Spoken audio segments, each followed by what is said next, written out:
Okay, so I wanted to talk about the deeper meaning behind all the snow and ice talk, and how it relates to the Bible.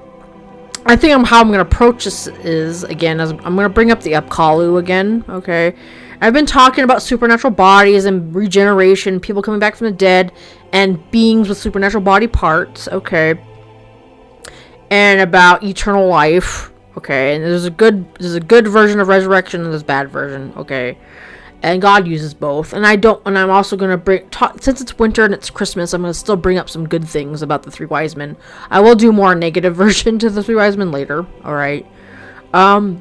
So the Upkalu, again, they were supernatural beings.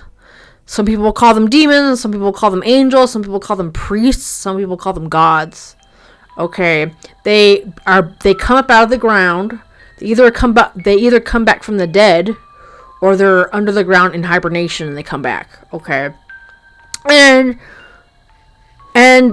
everyone has a kind of version of a Kalu. They come up at the end of the world, or in the beginning of the world, and there's a big war, okay? And quite frankly, I am just using the Battle of Armageddon. It's just the Nordic version, okay? The Nordic people, they have literally the same story, except they have these Upkalu, these supernatural beings that come out of the ground. They just come out of the snow, okay? And God uses the Nordic version. He even uses the Nordic version with Jesus being born during winter, because most people do think Jesus was born during winter, okay? Or born out of the ice. And I will talk about that in great detail in this video, okay? Since it's winter and it's Christmas, okay? Alright, so the Upkalu, the Nordic people, have the Battle of Armageddon. They have the battle of these people rising from the dead and fighting. It's just in winter and it's ice. Instead of them coming up out of the ground, regular ground, or out of the water, they come up out of the ice. It's literally the Battle of Armageddon, which is what I've been talking about. It's just the winter version, okay? And this battle is called the Battle of Ragnarok, okay? And it's supposed to start during winter, all right? And I believe God definitely uses that because Jesus was born in winter. But they regenerate. They come out of the primordial sea ice, okay? And there's a big war, okay? And they regenerate and they have supernatural powers, okay? They're like the Anunnaki, but there's just an ice version, okay? And the Native Americans have a very similar story with the Wendigo, okay? If you look into the origins of the Wendigo, it's about a story about this witch or evil beings or people who turned into Wendigos. They were originally made of ice in the original story, and they come out in winter, and you have to fight. And in order to fight them, you have to send people who are like ice warriors or people who are really good at fighting it. It's the same story. It's about fighting. It's about fighting in winter. If the ice monster comes, you gotta bring in the ice warriors. Okay, it's the same theory. It's the same story. Okay, and God uses that. The most perfect example I can think of right off the bat. Obviously, people think that Jesus was born during winter. All right, he started the Battle of Armageddon. The good version. He has to fight the bad guys, okay? But a very good version of this regeneration using snow talk is when Moses' hand died, basically. He lost his hand. It turned, and it's not a coincidence that God is bringing up snow. His hand regenerated, okay? His hand regenerated. God brought his hand back to life, all right? And he mentions it being white as snow, okay? It's not a coincidence. It's about regeneration. God's hinting towards the Nordic version, I believe. Okay, and then God defeated the hand of God and the hand of Moses. Defeated the Egyptians. Okay, defeated the Pharaoh with that hand. If you read the story of the Bible, it'll say Moses rose up his hand, the same hand that God gave him that regenerated, and he brought down the plagues of Egypt and split the Red Sea. Okay, it's like a magic hand. The theology of it, anyway. Okay, it's the hand of God. It's the hand of Moses. Okay, and they defeated all of Egypt just using that hand. All right, the regenerated magic hand. Okay, you can think of it like that. All right. And of course, I don't think it's a coincidence that some of these old folklores got turned into other stories.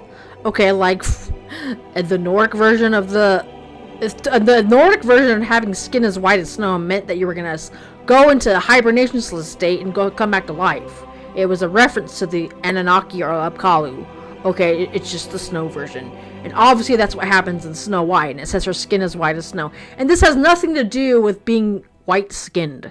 It's about regeneration and coming back from the dead. Okay? Has nothing to do with being white, like Caucasian. Alright? And of course, Snow White that's probably where they got the idea of Snow White. They probably just borrowed pieces of the story from the Battle of Randall Rock, okay? And it's also not a coincidence. There's lots of Game of Thrones stuff, obviously. And it's not a coincidence that this guy who came back from the dead is Jon. His name is Jon Snow, right? Not a coincidence at all. Okay? And I'll go ahead. This is a Twilight warning. I know. In Twilight they're supposed to be vampires. But, alright, they are supposed to be... They're supposed to be dead. They're supposed to die and come back to life. And their skin is really glittery and shiny. And they're really cold, like snow. And even in the end of Twilight, they fight in the snow, right? There's a big battle in the snow. That is the Battle of Randall Rock. It's just a remake of it. They're doing like a vampire version of it. But it's just the Nordic version of the Battle of Armageddon. It's kind of funny because you can even use the Native American version too. Because they have a similar story. In Twilight, there's Native Americans. They fight Wendigos, which are cannibals, and that's what vampires are. Okay, you can see Twilight's all historically accurate. Anyway, yeah, it's fighting in the snow from Native and Nordic folklore. Yeah. Okay, and God uses the snow stuff with Jesus. And I know what people are gonna say. They're gonna say there's no way that Jesus was born in winter. Okay, maybe, alright, but there is lots of themes you can use with winter, okay? For example, Noah's Ark and Jesus were born on Tishri 1, which is the Jewish calendar. And Tishri 1, I guess, is the Jewish New Year. But if you use current information, the New Year is during winter and during the snow. So God does use that. And on top of that, Noah's Ark landed on top of Mount Ararat during Tishri 1, during the New Year, okay? In the snow. Because, and it's something that's very interesting, is that Noah's Ark is currently somewhere in Mount Ararat in the snow. So, our ancestors, Christian ancestors, okay, our ancestors are buried in the snow somewhere. Perhaps, if they're still up there, okay? Noah's Ark is up there, and God might use that version, because Mount Ararat is currently under snow right now. Alright? And also, I wanted to bring up this other newer theory. I know maybe many of you have heard of this theory. You know how there's all these weird theories about Antarctica. Okay? That there's pyramids over there. That's where the original Garden of Eden is, maybe. Okay? And so, there might be even an Adam and Eve reference to the snow, if you believe it, that the original Garden of Eden is in Antarctica. Alright? Some people believe that. So God might use that. Alright? Because he uses your own thinking to bring you to Jesus, really. And I'm going to go ahead and use the three wise men. This is going to get very interesting, okay? I'm going to get very... I know what people are going to say. Jesus was not born during winter. It's possible that he might have been... Not maybe born during winter, but it's possible that he was born in ice and snow. And I know that's going to sound really weird, but just bear with me, okay? So first of all, they're going to say that, it's impossible that Jesus was born during winter because the shepherds were out grazing their cattle and stuff, and they don't do that during winter.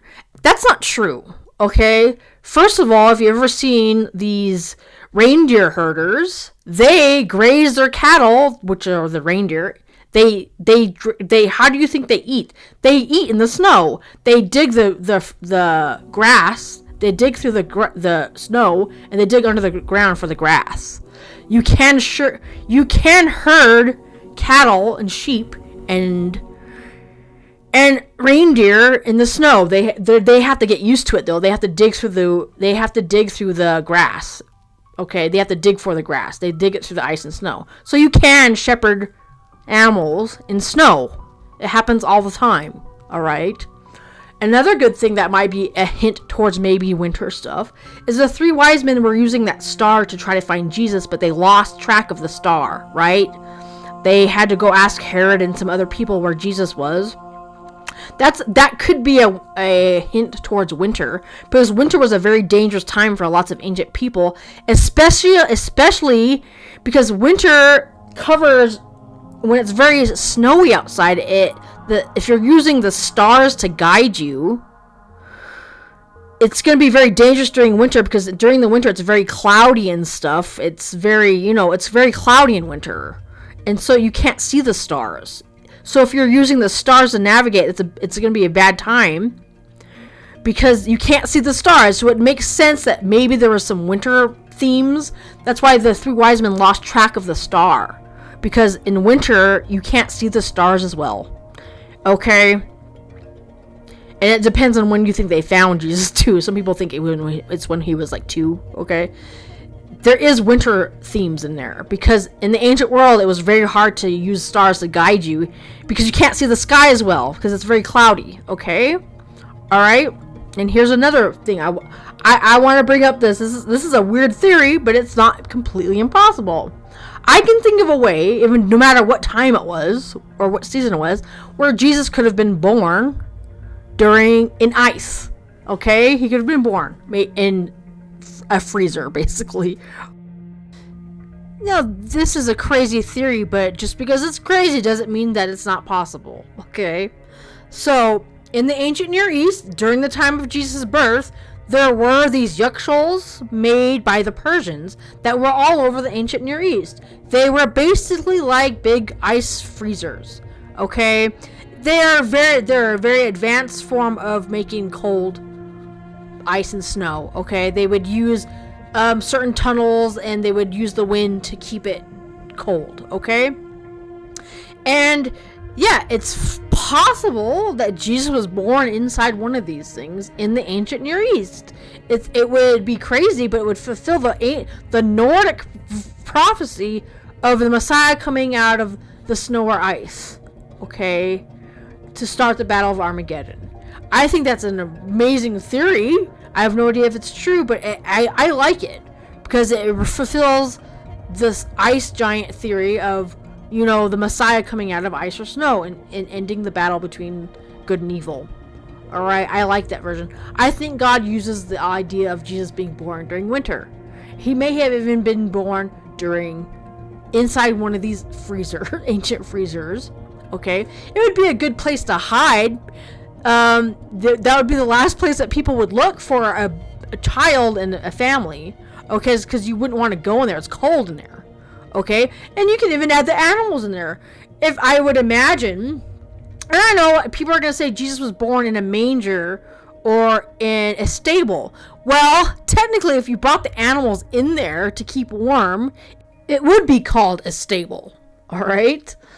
And it would just really fulfill the prophecy of a god or a warrior being born in winter to fight off the devil. Of course, it's supposed to be you too, okay?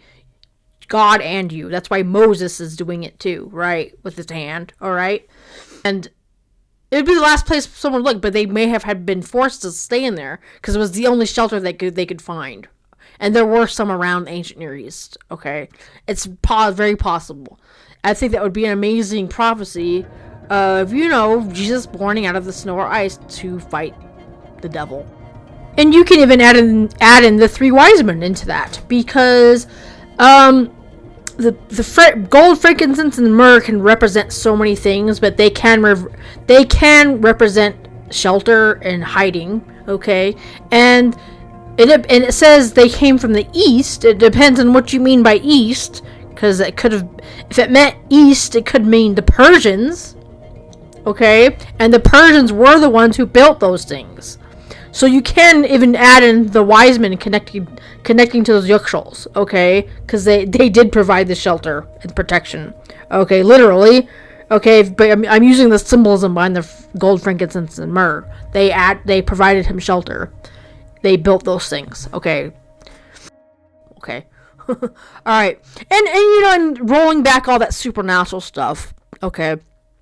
I don't have a problem with Christians celebrating Christmas, but I feel like I do fight an ice giant every Christmas. I have to fight Santa Claus. Okay, not literally, of course. He's from the North Pole. He's kind of like an ice giant. He's an evil ice. I know he's just made up, but that doesn't mean anything. God, people use anything to distract from Jesus. It doesn't matter if it's made up. Santa Claus. I don't like Santa Claus. I feel like I have to fight Santa Claus every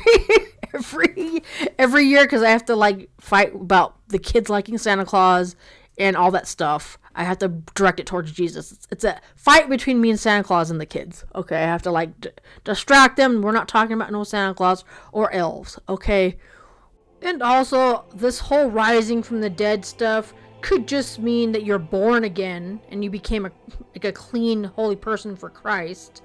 And join the war for Satan's spiritual warfare. It's not about you literally beating someone up all the time. But also, this rising from the dead and going to heaven and being pure is going to happen one day. You could, it's about you rising up in heaven, forever. That's how you can view the information as well. All right. And no, I'm not promoting Twilight or vampire stuff. However, you can say Christians are theoretical vampires because they live off of the body and blood of Christ. Spiritually, of course, and they get to live forever. You can view it like that, okay, but I'm not promoting actual vampires, okay? Anyway, I wanted to make a nicer, more positive version to Christmas stuff, okay?